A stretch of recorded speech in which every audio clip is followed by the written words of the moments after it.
Hi, parents. Are you spending way too much time getting things ready for the big Friday spelling test? Maybe you would like a way to shorten the amount of time you're spending preparing for that. Maybe you would like some better ideas on helping your child remember how to spell these words. Stick around. I have some ideas that I think will really help you.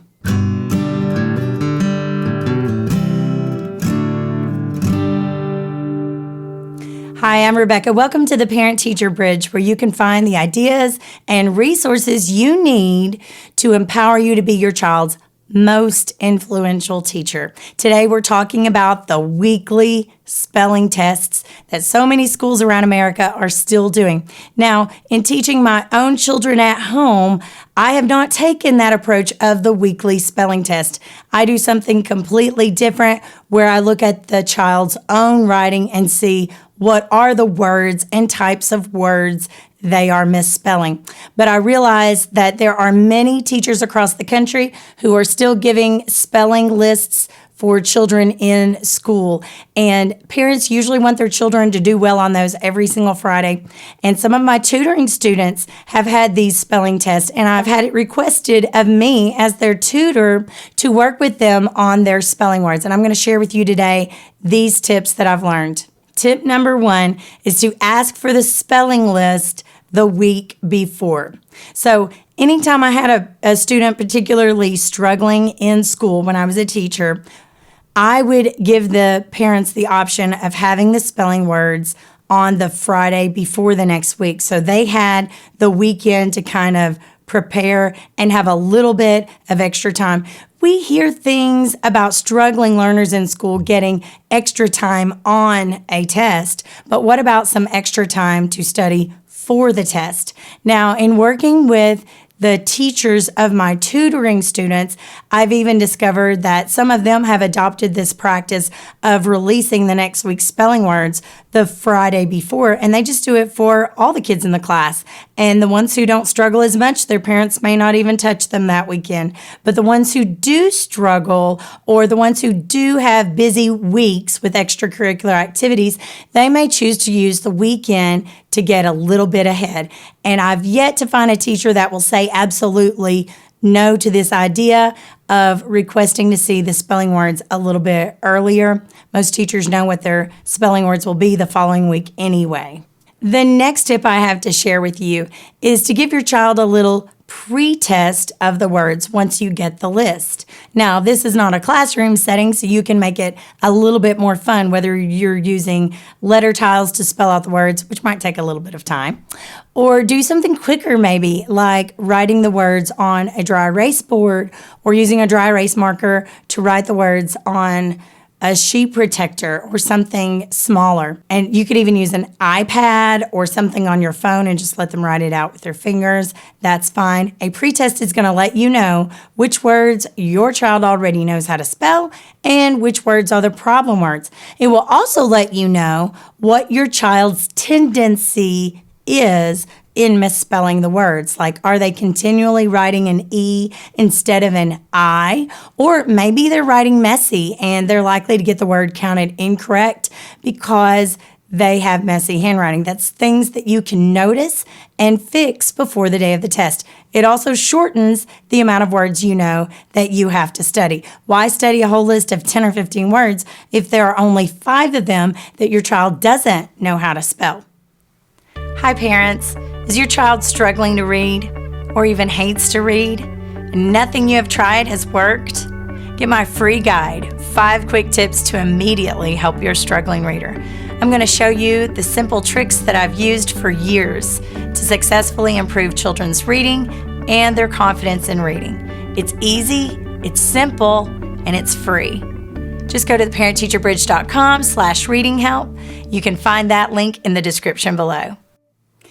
Number 3, examine the misspelled words on the pretest and find a pattern of spelling or an anchor word. Now, you're going to want to make connections with some of these words, whether you write them on index cards and have the child sort and group the words that are alike with a similar spelling pattern, or maybe a word that doesn't really follow much of a rule and it's an outcast or an oddball and they could just physically move the card somewhere else.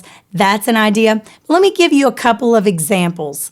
Let's think about the word first. Okay, let's say that the word first is on your child's spelling test. Well, if you think about the sounds that you hear in there, one of the more difficult sounds is the sound, because we know you could use IR, ER, or UR. So in that case, you're going to want to relate it back to a word that maybe your child has seen in print more frequently, like the word bird. Most children know that bird has IR in it rather than ER or UR. Now, why is that? Because they have seen so many picture books up to that point in their life with pictures of a bird, and they have seen the word bird. So you could relate the word first to the word bird, maybe even highlight the IR inside both of those words and make up a funny little saying or something to relate the words and make that connection. Another example would be the word where. Okay, children have a hard time with that word, as well as the word were and the word we're, as in we are. Okay, so let's say that the word on their spelling test is the word where. You might make a connection to the words here and there because they are related in their meaning, because you're showing where something is. Here, there, and where all include that word here, H-E-R-E. And you can make little connections like that or find a word within a word. Look for patterns. Make connections. Now, sometimes a misspelled word on the spelling list might have a buddy word that it rhymes with. And in that case, if the word that it rhymes with has a similar spelling pattern, and the word that it rhymes with is one of those that your child might have seen in print more often and be more familiar with, you can relate that as well. Not all rhyming words are spelled with the same spelling pattern, so of course pick one that has the same spelling pattern. Number 4, make a silly sentence that connects some of the words. Let's say that your child has a spelling list and the words on it have EE words or EA words that make the long E sound. They might have a word included that is spelled that way, but that does not make the long E sound, like the word head, H-E-A-D. In that case, the EA does not say E. So how are we going to remember that sort of thing? You can connect it back to other words on the list and make up a silly saying, maybe something that evokes a picture in the mind, okay? Let me give you an example. The head on the seat will read. So we have 3 words there with the EA spelling. We've got head, it's spelled with an EA, but it doesn't make the long E sound. Seat, EA, has the long E sound. And read, EA, and it has the long E sound. Do you get a picture in your mind when I say the head on the seat will read? Of course. Could you sketch out a funny little picture for your child of a head sitting on a seat with a book reading? Of course, it shouldn't take that long. And those little sayings can help make those visual connections to the words. Number 5, use color and lines to break apart the words into different sections. Let me give you an example. As children get into 2nd and 3rd grade, they're going to be spelling words that may be a little bit longer. Maybe they have suffixes that are tacked on to the end of the words, like ing or ed or ly. In that case, it makes the word quite a bit longer to read and spell. So if your child knows how to spell the suffix, you can kind of circle the suffix, hide it with your fingers, hide it with your hand, and maybe underline or color the base word, the original word that it started with. You can also use a highlighter to highlight certain sections of the word. The sections that I think are the hardest to spell for children are the ones that make the vowel sounds or diphthongs. You might look at a word that has O-U-G-H or I-G-H or O-U or O-I. When you're looking at those spelling lists, use some color. Print out the list again for your child. Have your child circle things in different colors and examine how they are similar and how they are alike. And number 6, the last tip I have to share with you today is if you come across a particularly difficult word to spell, maybe it's a word like because, or maybe it's a word like said, and you're trying to remember how to spell it with your child, trying to teach them a strategy, try making an acronym for the word. So it could be a full sentence, but it could be just a simple phrase. Let's think about the word said. Okay, it doesn't look like how it sounds. Well, it may in the beginning or the end of the word, but that middle of that word does not look like it says the sound. So if you're thinking about the word said, S-A-I-D, you can make an acronym something like this.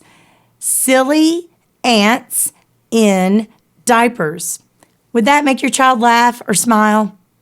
Probably so. I can imagine the giggles right now. Will it make learning spelling a little bit more fun? Absolutely.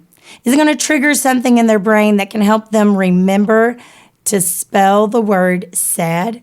Well, of course, if they have a sense of what each word starts with, silly, S, ants, A, N, I, diapers, D. Okay, so that's going to help if you can make up a silly phrase or an acronym for those difficult or rule-breaking words. If you like this video, make sure you click that like button and subscribe for more helpful videos for your child's learning. Don't forget to check out the description below where you can get my 5 quick tips to immediately help your struggling reader. I hope you'll check that out as well.